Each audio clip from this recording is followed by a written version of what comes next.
Today we look at the US market cold as overseas heats up. Is BTC breaking 107,000 to trigger a short squeeze or pulling back before 100,000? With 3.5 million ETF holdings at a floating loss, is Bitmine buying more as prices fall because they're foolish or because they understand the market? Is the loan commander pushing for the CFTC to open spot leverage trading? Will this be compliant? Tuesday, November 11th. Welcome to the Micro Chinese channel, a must-watch. I'm Dong Dong. First, let's look at the most important data from the past 24 hours in the crypto world, brought to you by Nexo. Nexo is a licensed exchange in Australia, and now it's entering the Asian market. For users in the Chinese-speaking community, they've given the green light, waiving many of the complicated KYC procedures. Plus, if you hold assets in NDXO, you can stake, borrow, and even spend them, allowing your crypto assets to grow continuously, safely, and efficiently. Scan the QR code at the top of the screen to get a permanent discount on transaction fees, and after the sponsorship period ends, join the lottery together with NDXO for extra rewards. From USDT, Bitcoin, and Ethereum to the channel's peripherals, you can access the latest on-chain data. It's really quite interesting. While Bitcoin's price has been rising, money has actually been flowing out. In the past few months, as the price surged, exchanges were seeing daily outflows of coins. This shows that institutions and seasoned players have been quietly accumulating, moving their holdings to cold wallets. During that spike to the $120,000 high in October, exchanges saw a net outflow of 12,000 BTC in a single day. The buying pressure was absolutely fierce. As soon as November arrived, the US government shut down, and expectations for a Fed rate cut became a complete mess. Meanwhile, China and the US, they started hyping up tariffs again. The capital immediately turned timid, net outflows leveled off, and there were even occasional small inflows. Bitcoin also took the opportunity to pull back to the $100,000 mark. Fortunately, the government has finally restarted recently, and Bitcoin followed suit, surging up to $106,000. As for the exchanges, they've started to see small net outflows again, which indicates that some capital is returning. Historically, this kind of coin outflow and return has often been a prelude to a rebound. If this trend continues, Bitcoin is very likely to push up to $110,000. Simply put, this rally isn't just driven by sentiment, it's because liquidity and confidence are gradually coming back. Even though Bitcoin has recently surged to $106,000, the money in the US hasn't really heated up yet. The Coinbase Premium Index has been hovering in negative territory these past few days. It's been about negative 0.03, showing US institutions and big players are still on the sidelines. The money hasn't returned. From late October until now, it's been 12 days without a positive premium, and buying interest is weak. Meanwhile, overseas markets, especially Binance, are active. US capital is still waiting to see what the government will do, since it hasn't fully resumed, and the Federal Reserve hasn't given clear signals. So market sentiment is lukewarm. Historically, when this negative premium lasts, even with positive news, the market may rise for a day, then fall for 3. This current rebound looks more like a technical correction rather than the real return of a bull market. If you really want to see a trend reversal, you'll have to wait until the Coinbase Premium turns positive and exceeds 0.02. That's when it shows that US capital is starting to get in. Looking at the liquidation heat map from CoinGlass, the Bitcoin game board is already laid out. There are minefields both above and below. Right now, the price is at $106,182, sitting right in the middle of a dense liquidation zone. Any slight movement could trigger a wave of liquidations. If it moves up past $107,000, it will set off the first round of short liquidations totaling $868 million.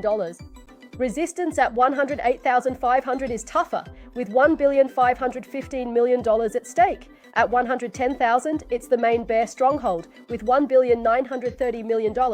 If both levels break in succession, it would be a massive short squeeze.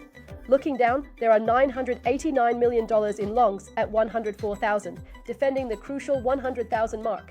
Liquidations there reach $3,369 million, the market's bottom line. If this defense breaks, it could trigger a stampede of forced liquidations. If it holds, bulls are saying, "We're still here." Currently, capital flow is bullish, but the market is still news-driven. If the US government fully resumes, Bitcoin may break through 110,000.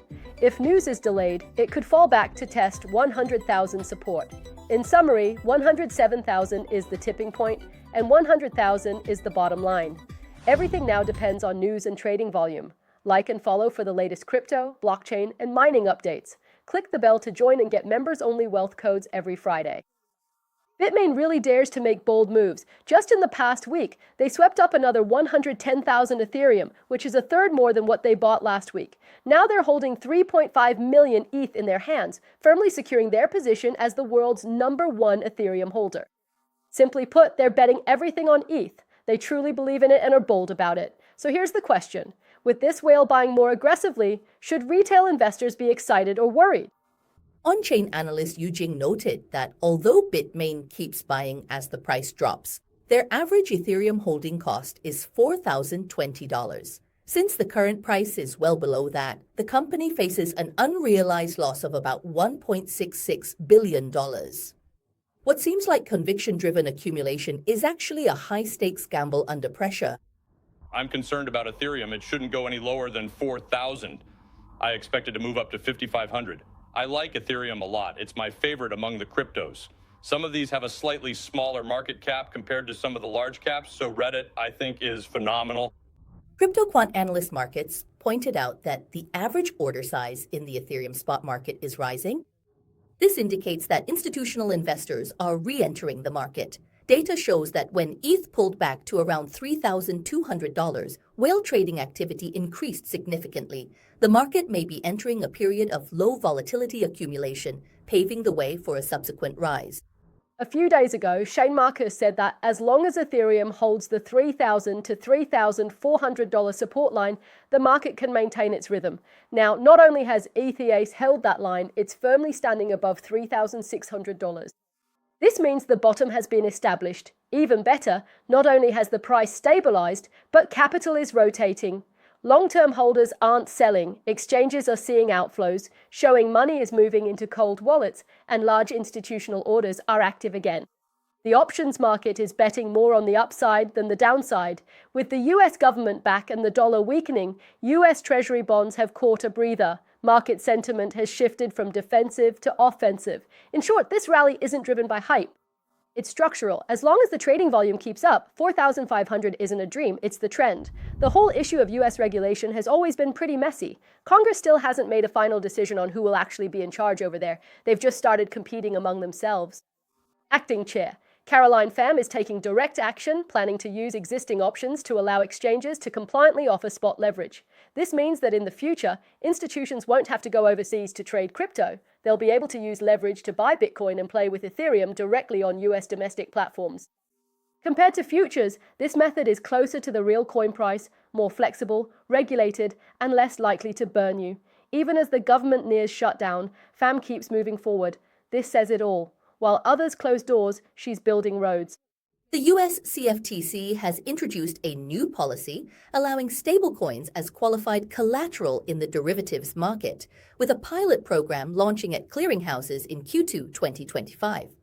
Acting Chair Caroline Pham said this is the killer app for stablecoins, establishing a bridge between crypto assets and traditional finance. During the pilot, information disclosure and position monitoring will be strengthened to guard against risks like lack of reserve transparency. Right now, the CFTC really feels like a one-man show. Acting Chair Curry Pham, as the sole decision-maker, announced the new policy for the entire event. Although it's somewhat overstepping boundaries, the crypto community is enthusiastically supporting him. Why? Because behind this move, the Trump administration is playing a big game. They are overhauling personnel, seeking pro-crypto officials, and bringing in Wall Street veterans to restructure the regulatory framework. The goal is clear: to completely transform US crypto regulation. The next in line, Michael Saylor, was originally in charge of crypto at the SEC. He's even more open-minded than Pham. What's more, Pham himself might jump ship for a perfect transition. This isn't chaos, it's a reshuffling, moving from regulation to on-chain. In the future, crypto and Wall Street are very likely to face off at the same table.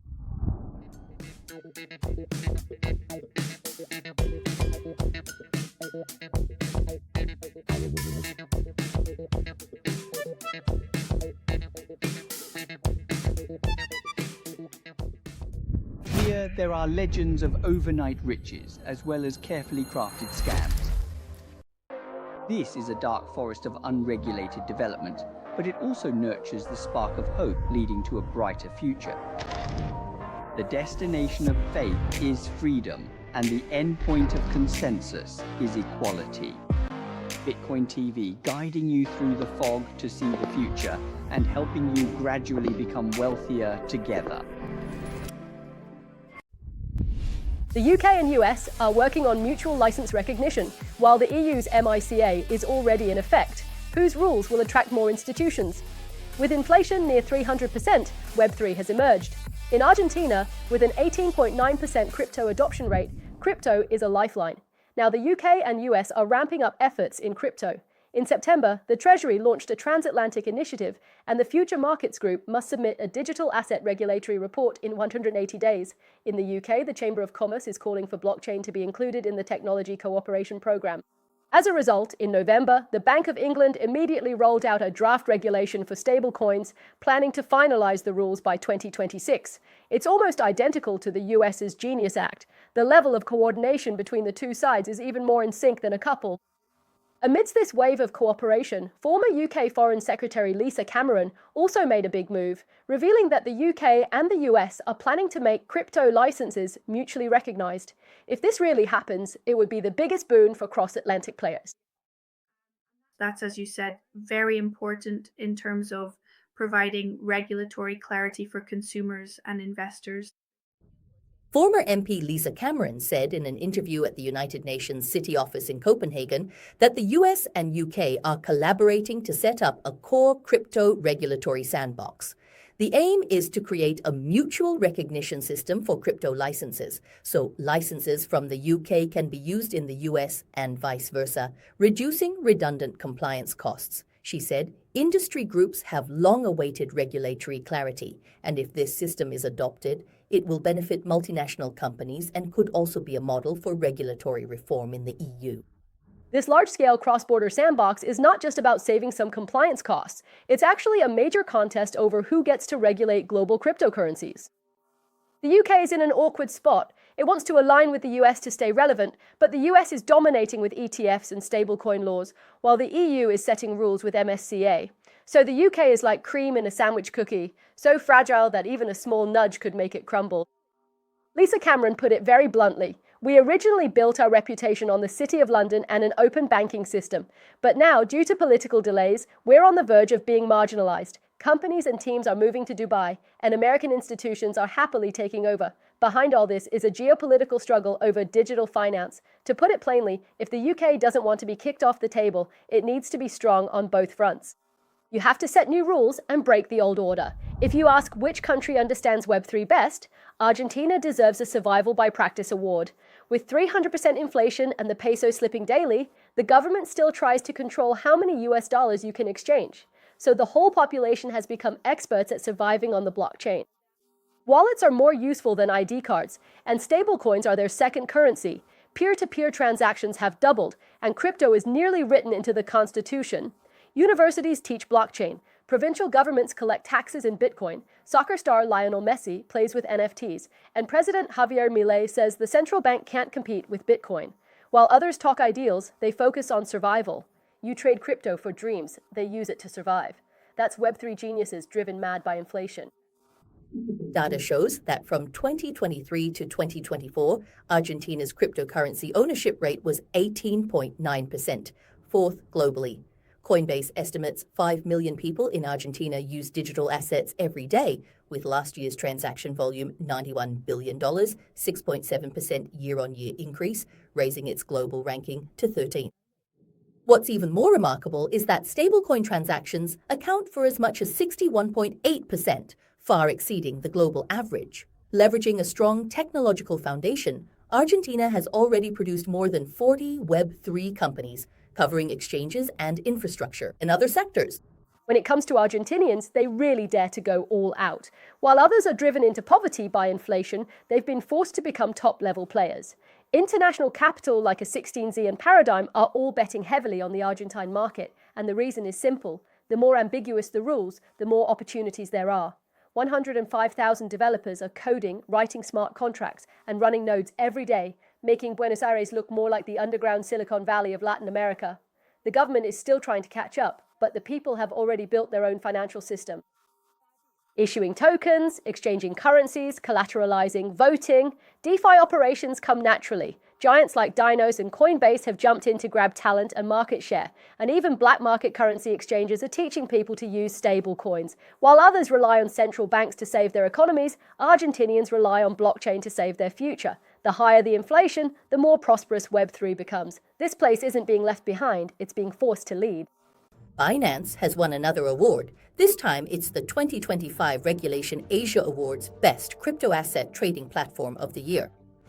With a hardcore approach to compliance and solid risk management, Binance not only plays big, but plays it safe. They've made it clear that you can actually win by being compliant. A Zcash expert said that MPC, TFHE, and TE can make up for the shortcomings of ZK, but they're not that hardcore. MicroGod immediately responded saying, ZK isn't an invincible shield. It still needs to be used together with other tools. Only then can privacy be truly foolproof. Holy Market has had another incident. A veteran trader, 21 USDC, revealed that a hacker snuck into the comment section pretending to be a regular user to lure others in and ended up scamming over $500,000. It seems that while blockchain can prevent tampering, it can't stop master manipulators. On Double 11 today, Trump made another tough statement. Even if the Supreme Court says tariffs won't work, I still have other tricks up my sleeve. The meaning behind his words is clear. The rules can be negotiated, but toughness can't be compromised. Machi kept going all in, and within an hour, opened another 10 times long position on UNE with 350,000 tokens in hand, making a paper profit of $500,000. This move really took guts. Here's a dose of harsh reality for today. When everyone dislikes you, it's not because you did something wrong, but because you reflect their mediocrity. Whether they criticize you or put you down, it's only because you're living the way they're too afraid to. So don't rush to please others, and don't waste your time explaining yourself. You have to understand not everyone is worthy of recognizing your hard work. It's okay to be disliked. It means you're moving forward. The real danger is when you make everyone feel comfortable, because that means you've already lost your edge. You're not their medicine. You don't need to cure their jealousy. The best revenge is living well, especially when disliked. If you agree, please like. That's today's main content. Our channel brings you news and insights on crypto, love, and mining. We provide updates and in-depth reports. If you find us valuable, share and follow. You can also join as a member. Members get exclusive wealth codes Monday to Friday. Let's grow our capital in the bull market. See you tomorrow.